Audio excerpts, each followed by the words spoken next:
G'day. In this series I'm cycling the Mawson Trail in South Australia. A 700-kilometre ride through the landscapes of my childhood which I haven't seen for 40 years.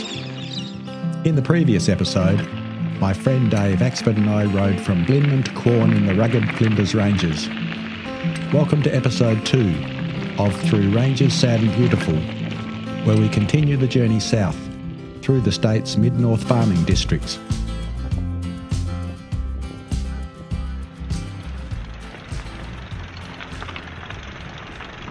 It was a beautiful morning riding east.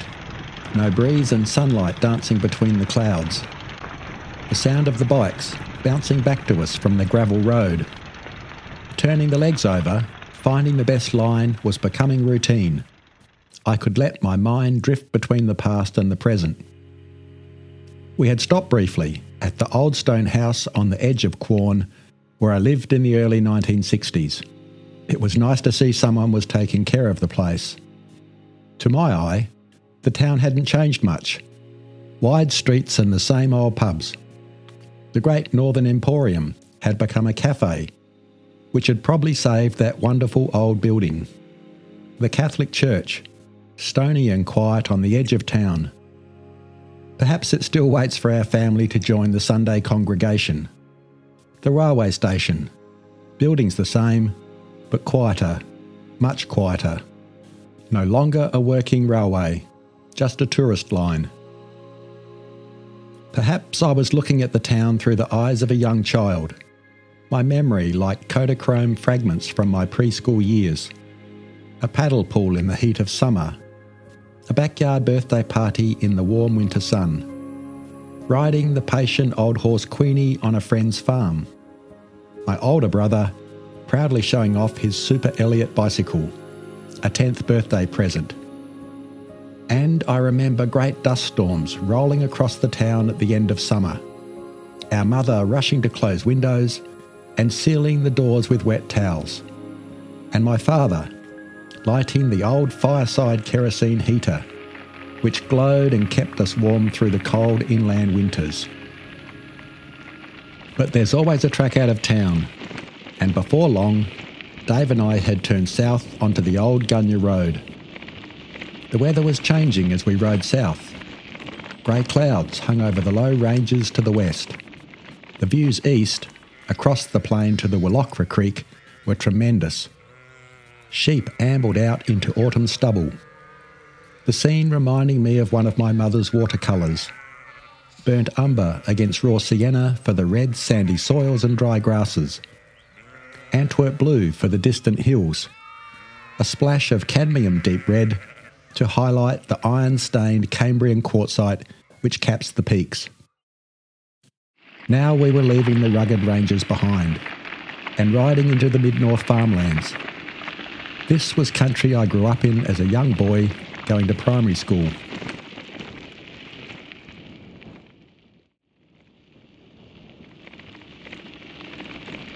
Dave and I were roughly following the Mawson Trail.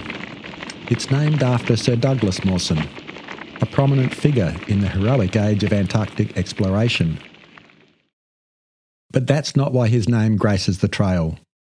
Mawson was also a geologist and an academic at the University of Adelaide. He spent many years researching the geology of the Flinders Ranges. My father even took one of his classes during his training to become a teacher. It seems everybody knows everyone in South Australia.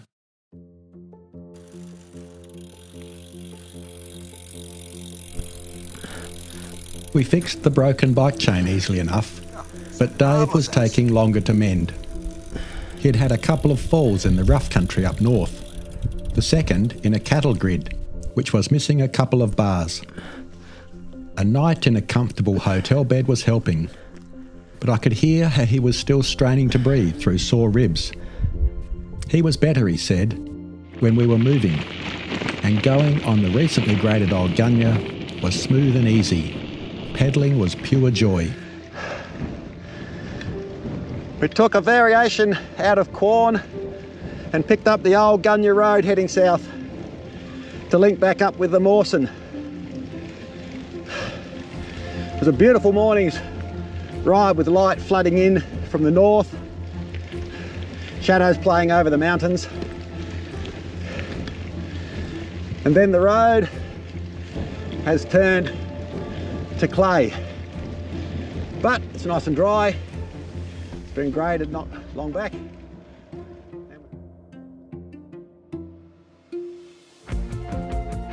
A pattern emerged as we rode south through Wilmington, past the high rounded hills of Mount Brown and Mount Remarkable. Wheat already harvested, sheep grazing the flanks of the mountains, a silo in the distance, marking the next small town. They were dotted along the old railway line that linked farmers to ports down south. Mostly the railways are closed now, but the silos remain. The grain emptied into trucks, which rumble loudly along the highways 24 hours a day. Now the old rail lines have been torn up, and some converted into rail trails for walkers, horse riders and cyclists.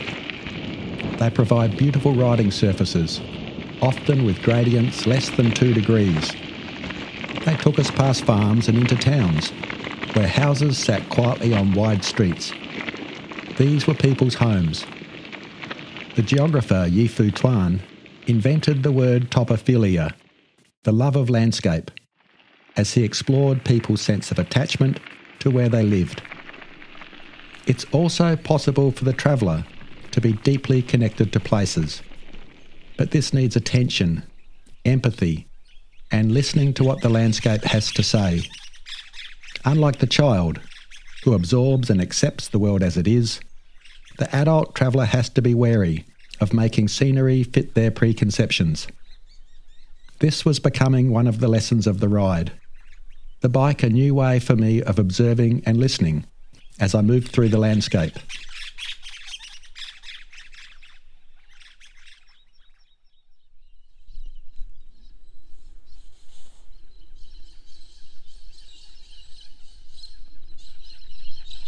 I was becoming fascinated with the soundscapes we were riding through. Landscape is a mute concept without sound. The fizzing of spinning bike wheels, clanking up through the gears. The sound of your own breathing on a climb. The roar of the wind in your ears on a descent. The clink of a coffee cup in its saucer after a morning's ride in the sun. All sounds of the ride. And surrounding these, the ever-present rhythms and expressions of the local. Sound shapes awareness and mood. Echoic memory, the lingering linkage of sounds with experience, can last a lifetime. Pausing to listen to life beside a dusty road is as much about the past as it is the present. Perhaps that's why the chatterings of galahs will always take me back to my childhood years in the Flinders. So too will a ewe calling her lamb, or the breeze music of air passing through a white cypress pine. These sounds belong to a place. In the best moments, soundscape, landscape and our passage through them can come together into a kind of harmony. I sensed the hopes and desires of the settlers moving north into these open spaces, and ruin as well. Perhaps I felt that as a child when we visited some of the ruined old settlements and buildings, a kind of quiet echo from the past. The clash of culture, loss of country, dreams of farming failing for so many. But listening to the land around me on the ride, I also heard sounds of hope, patches of resilient nature, and a rural community going about its business for another day.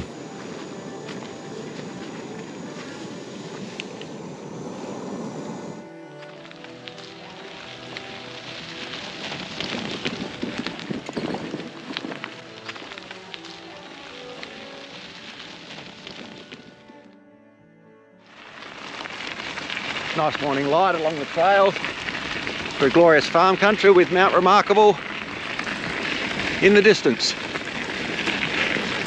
covered in cloud.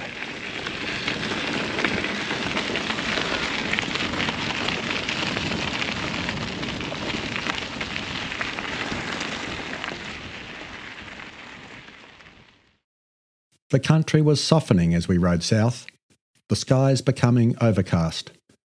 The hills and tracks rounded and rolling.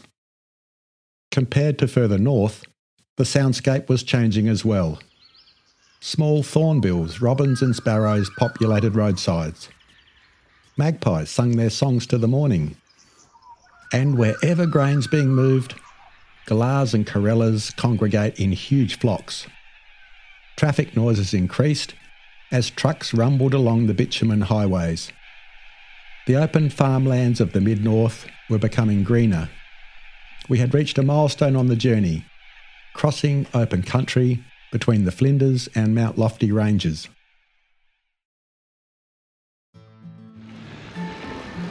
Ah, the mighty red dirt axe. Very nice to ride on, but it's wet. What was this? What are you thinking of this red dirt, mate? I love it when it's not wet. It is just, it's the best surface nearly, but...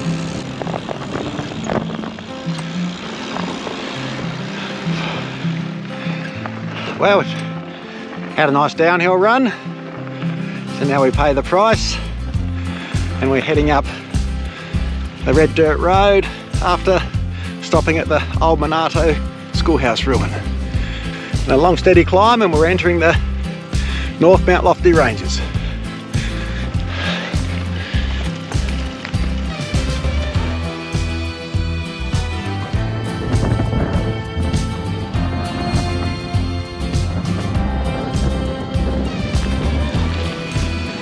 Oh, that doesn't look good ahead, Axe.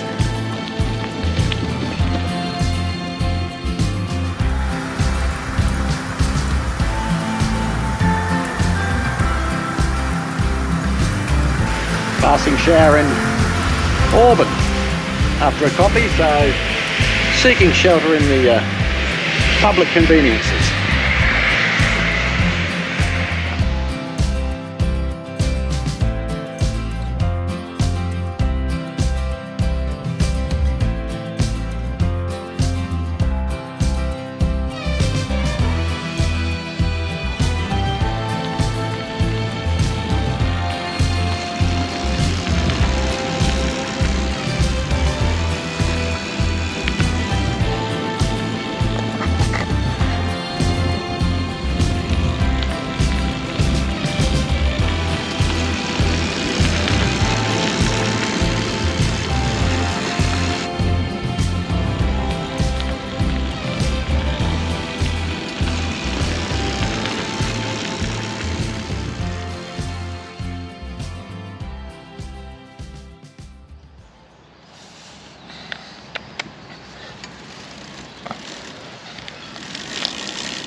The rugged chain.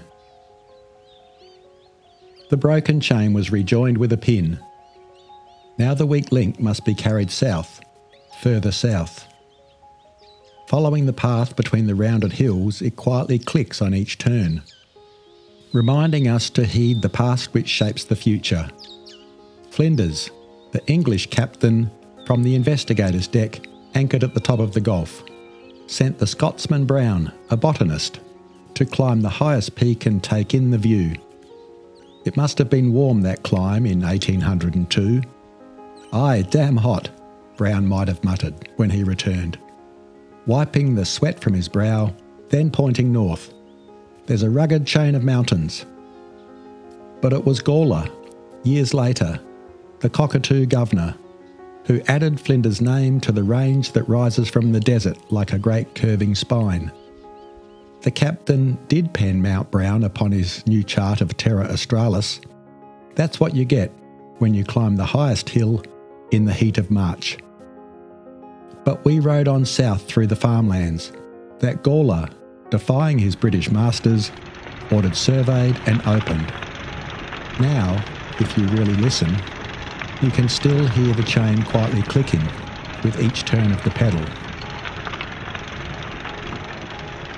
White gravel road.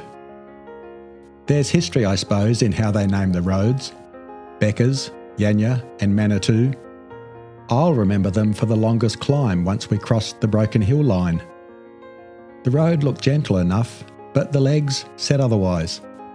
Tita Perry, Neindorf, downhill run through the trees to Bundalia. Poplars turning yellow and a fine bush cricket ground. The country becoming more English, it seemed, every day. But the names suggested otherwise. Find the white gravel road, he said, but turn back if you see it red. So just for once we took the detour, along backcountry lanes, found the line of least resistance on the white gravel road. But no one names a road for the fella who drove the old Dodge truck, sliding in the mud, all the way in first gear, till he could dump his load that makes the road shine, all the way across the low hills.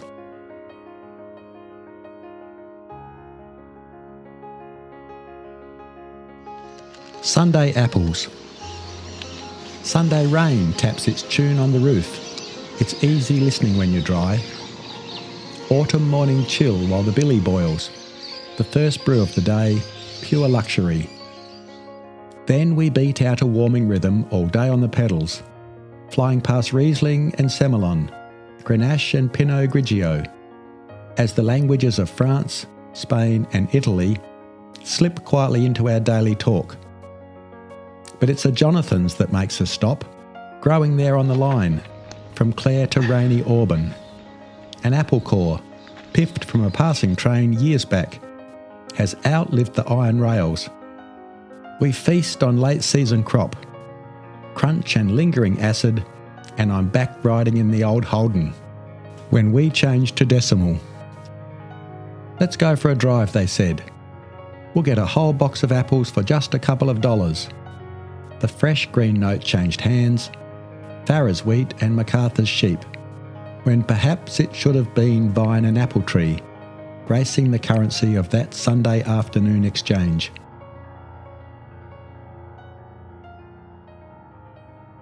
The question is this a Jonathan's?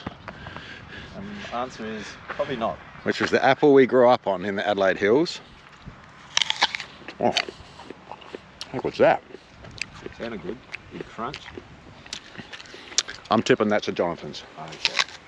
Okay. It won't get any better.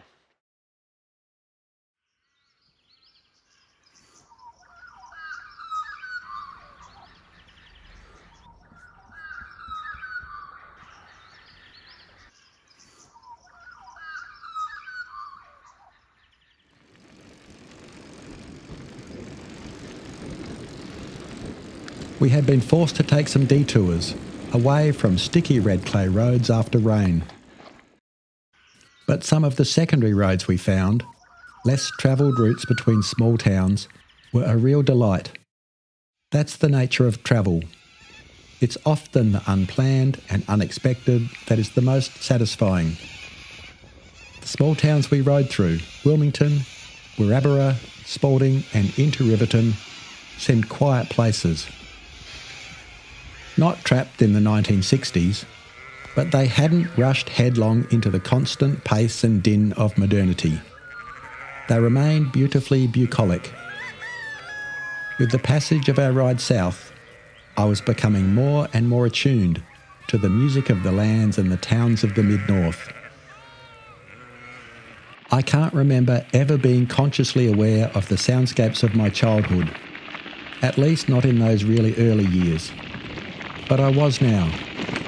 It was a new kind of harmony of natural, farmland and small town sounds, mingled with those of our own riding. I was loving being immersed in the simple pleasures of riding each day and taking in as much as I could from the seat of my bike, moving slowly through the landscape.